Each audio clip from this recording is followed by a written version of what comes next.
అప్పుల బాధలు వెంటాడుతున్నాయా? అయితే 6 JVR వారి జాతిరత్నాలు ధరించండి.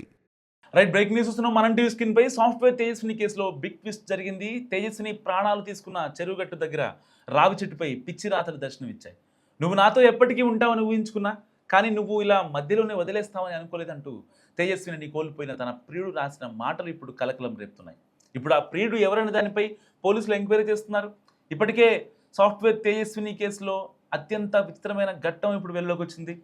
చెరువులో దూకి అనంతలోకాలకు వెళ్ళిపోయిన తేజస్విని ఆవిడ చనిపోయే ముందు ఒక గుడిలోకి వెళ్ళి అమ్మవారి విగ్రహంతో పాటు అమ్మవారి చీర దొంగిలించినట్టు కూడా సీసీటీవీ ఫుటేజ్లో వెళ్ళింది.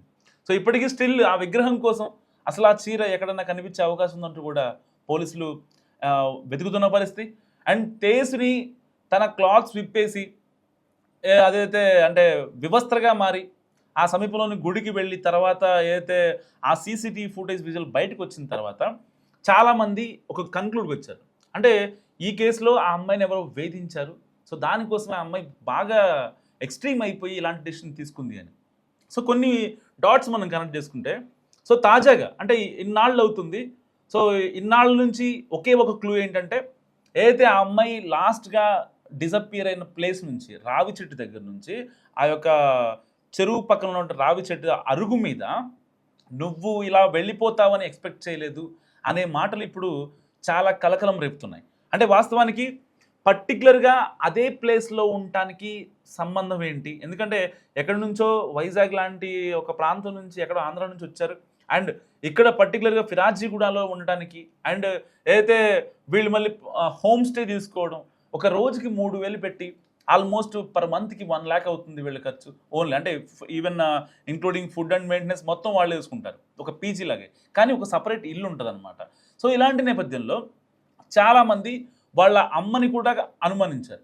అయితే స్థానికులు చెప్తుంది ఏంటంటే మొదటి నుంచి కూడా అసలు తేజస్విని ఆ అమ్మాయి అనంతలోకాలకు వెళ్ళిపోయిన తర్వాత ఎక్కడ కూడా వాళ్ళ అమ్మ కనీసం అంటే కనీసం కూడా ఏడవలేదు, తన కంట కన్నీళ్లు రాలేదు అని చెప్పి చాలా గట్టిగా మాట్లాడుతున్నారు.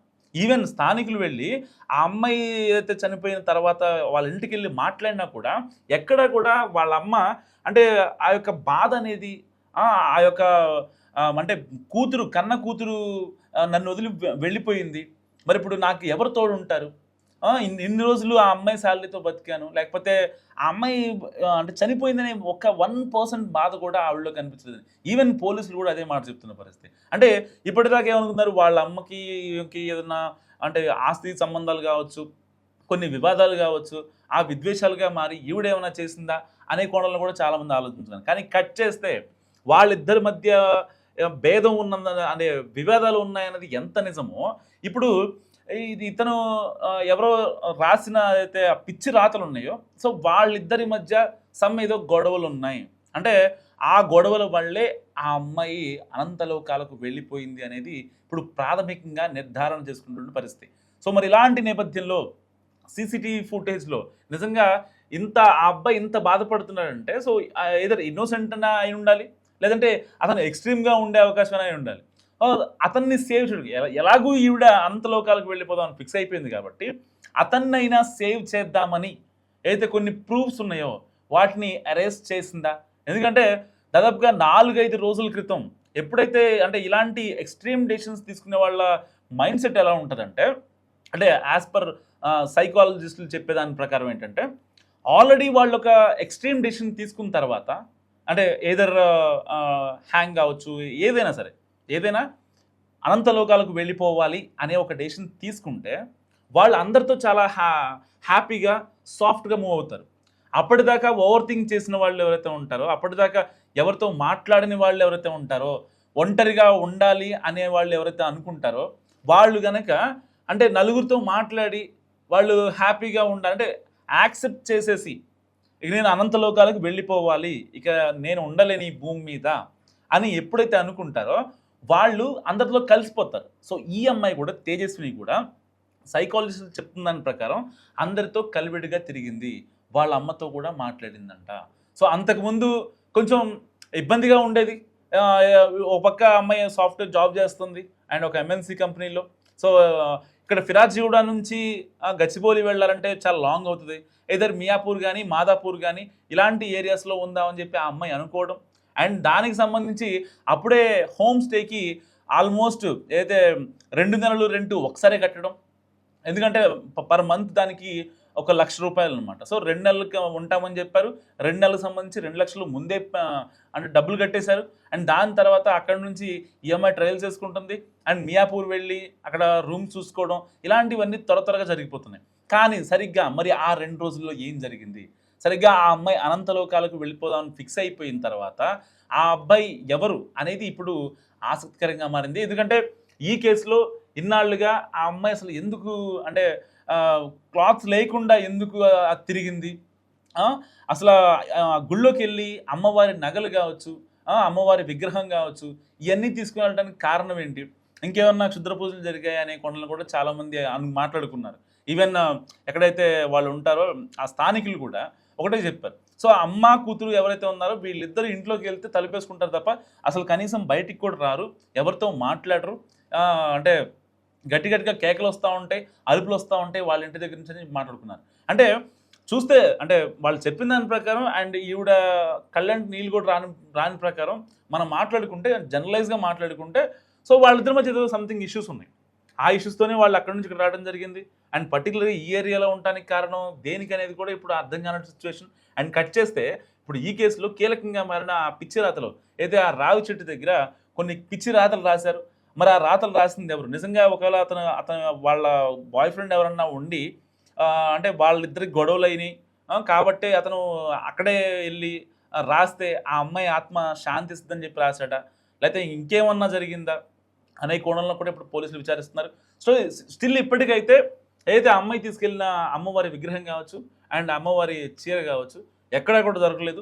సరే చీర అంటే ఆ పక్కన ఏమన్నా వరదకి కొట్టుకుపోయిందా, లేకపోతే ఆ కింద మడ్లో పేరుగిపోయిందా, అంటే మడ్ అంటే బురద, ఆ బురదలో పేరుగిపోయిందా అనేది ఇంకా తేలాల్సి ఉన్న అంశం. కానీ ఆ విగ్రహం మాత్రం ఇంకా దొరకలేదు. సో స్టిల్ ఇప్పటికీ అక్కడున్న స్థానికులు వీళ్ళు కొంచెం గట్టిగా కేకలు వేస్తారు, అరుస్తారు, రోజు గొడవలు అవుతూ ఉంటాయి, ఏంటో అర్థం కాదు, కొంచెం డిఫరెంట్ వ్యవహారంలాగా ఉంది వీళ్ళని చెప్పి స్థానికులు ఎప్పటి నుంచో మాట్లాడుతున్నారు. ఎప్పుడైతే ఆ అమ్మాయి అనంతలోకాలకు వెళ్ళిందో అప్పటి నుంచి వాళ్ళకి ఆ అమ్మాయి వాళ్ళ తల్లి గురించి వాళ్ళు అనుమానం వ్యక్తం చేస్తున్న పరిస్థితి. మరి ఇలాంటి నేపథ్యంలో ఆ సెకండ్ ఫ్లోర్లో కొన్ని ఇల్లీగల్ యాక్టివిటీస్ జరుగుతాయని అలాంటి కొన్ని రూమర్స్ క్రియేట్ చేసే ప్రయత్నం చేశారు. వాస్తవానికి అదొక హోమ్ స్టే అన్నాక ఒకళ్ళు తీసుకుంటే హోమ్ స్టే, ఇప్పుడు సపోజ్ ఓఏ రూమ్ ఉందనుకోండి, ఓఏ రూమ్ అంటే 24 అవర్స్కి ఒక ₹1000 ఒక 1500 అంటే హోటల్ ఆ స్టార్ని బట్టి వాళ్ళ యాంబియన్స్ని బట్టి చెల్లిస్తారు కదా. సో 24 అవర్స్ వరకు మనకి ఆ రూమ్ మనకే ఉంటుంది. కానీ ఇది హోమ్ స్టే, ఇది డే వైజ్ ఉంటుంది, వీక్లీ వైజ్ ఉంటుంది, లేదంటే మంత్లీ వైజ్ ఉంటుంది, అలా ఉంటుంది అనమాట. సో పర్టికులర్గా ఆ ఓనర్ ఎవరైతే ఉంటారో వాళ్ళు థర్డ్ పార్టీకి లీజ్ చేస్తారు. ఈ కస్టమర్ కట్టే డబ్బు ఏదైతే ఉందో డైరెక్ట్గా థర్డ్ పార్టీ నుంచి ఓనర్కి మనీ వెళ్తుంది అనమాట. ఇది దాని వ్యవహారం, హోమ్ స్టే వ్యవహారం. సో ఈవెన్ ఆ ఫుడ్ కూడా ఈ థర్డ్ పార్టీ అయినా పెట్టవచ్చు, లేకపోతే ఓనర్ అయినా పెట్టవచ్చు. వాళ్ళిద్దరి మధ్య ఉన్న అంగీకారం బట్టి ఎవరైతే వాళ్ళు పెడతారనమాట. సో దానికి సంబంధించిన మెనూ ఉంటుంది పర్టికులర్గా. సో మళ్ళీ వేరే వాళ్ళని తీసుకొచ్చి అక్కడ ఏదో చేయించారు ఇల్లీగల్ యాక్టివిటీస్ అని చెప్పి చాలామంది మాట్లాడుకున్న పరిస్థితి. వాస్తవానికి ఒకవేళ చేయించాలి అంటే వీళ్ళిద్దరే చేయాలి తప్ప వేరే పర్సన్ చేయడానికి అక్కడ ఇల్లీగల్ యాక్టివిటీస్ అవ్వదు. ఎందుకంటే వాళ్ళకిద్దరికి మాత్రమే ఆ రూమ్కి సంబంధించి యాక్సెస్ ఉంటుంది. అండ్ వాళ్ళకి ఎవరైతే ఒక మేడ్ ఉంటారో ఆవిడకి మాత్రమే ఉంటుంది, వీళ్ళకి మాత్రమే ఉంటుంది. సో ఇంకొక థర్డ్ పర్సన్ వచ్చి అక్కడికి వచ్చి ఏదో ప్రాస్టిట్యూషన్ చేశారు, ఇంకోటి చేశారు. నిజంగా అంటే అమ్మాయి ఆల్రెడీ అనంతలోకాలకు వెళ్ళిపోయింది కాబట్టి ఇలాంటి నేపథ్యంలో మనం ఆవిడ మీద అలాంటి ఒక మచ్చ వేయడం నిజంగా కరెక్ట్ కాదు. సో వ్యూవర్షిప్ కోసమో లేకపోతే మనం మాట్లాడుకునే మాటలో ఆవిడ క్యారెక్టర్ని కించపరిచేలాగా ఉండడం అనేది నిజంగా కరెక్ట్ కాదు. సో ఏదేమైనప్పటికీ ఇప్పుడు కట్ చేస్తే అంటే ఇన్ని ట్విస్టుల తర్వాత ఇప్పుడు బయటకు వచ్చిన అంశం ఏంటంటే వాళ్ళ ప్రియుడు రాసిన మాటలు సరిగ్గా ఎక్కడైతే తేజ్ని లాస్ట్ సీన్ ఉందో సరిగ్గా అదే ప్లేస్లో అతను రాసిన రాతలు ఇప్పుడు కలకలం రేపుతున్నాయి. అంటే ఒక వ్యక్తితో తనకి ఆ గొడవ ఉంది, ఆ బాధ ఉంది, అండ్ ఇటు ఇంట్లో ఏదైతే వాళ్ళ అమ్మతో కొంచెం విభేదాలు నడుస్తున్నాయి. సో ఆస్తిపరంగా కావచ్చు, లేకపోతే వాళ్ళ తల్లి కూతుళ్ళ మధ్య ఉండే నార్మల్ గొడవలు కావచ్చు, ఏవైనా సరే ఆ గొడవలు జరుగుతున్నాయి. ఇటుపక్క ఆఫీస్ టెన్షన్ అండ్ ఫిరాజ్గూడ నుంచి గచ్చిబౌలి వెళ్ళటం చాలా లాంగ్. సో అట్లీస్ట్ మనం మియాపూర్ షిఫ్ట్ అయిపోదాం అనే దానికి వాళ్ళమ్మ నో చెప్పకపోవడం, అండ్ దానికి సంబంధించి ఆల్రెడీ హోమ్ స్టేకి మనం డబ్బులు కట్టేసాం కాబట్టి సో మళ్ళీ తర్వాత వెళ్దామని చెప్పి పోస్ట్పోన్ అవ్వడం, అండ్ ఈ క్రమంలో వాళ్ళ బాయ్ ఫ్రెండ్ ఎవరైతే ఉన్నారో అతను ఏమన్నా ఎక్స్ట్రీమ్ అయ్యాడా, అతను ఎవరనేది కూడా తెలియాల్సి ఉంది. సో ఇప్పటికే ఆ ఫారెన్సిక్ టీమ్ ఏదైతే ఉందో తేజస్విని ఫోన్ని తీసుకున్నారు. దానికి సంబంధించిన మెసేజ్ కూడా రిట్రైవ్ చేస్తున్న పరిస్థితి. సో మరికొద్ది సేపట్లో దీనికి సంబంధించిన కాల్ డేటా కూడా బయటకు వచ్చే అవకాశం ఉంది. సో మరి మీరేమనుకుంటున్నారు ఇన్ని డాట్స్ చూసిన తర్వాత? నిజంగా వాళ్ళ బాయ్ ఫ్రెండ్ వల్ల చనిపోయిందా, లేదంటే వాళ్ళ ఇంట్లో ఏదైతే తగాదాలు కావచ్చు, ఆ యొక్క అంటే మిస్కమ్యూనికేషన్స్ కావచ్చు, వాటి వల్ల అనుకుంటున్నారా? మస్తు కామెంట్ చేయండి.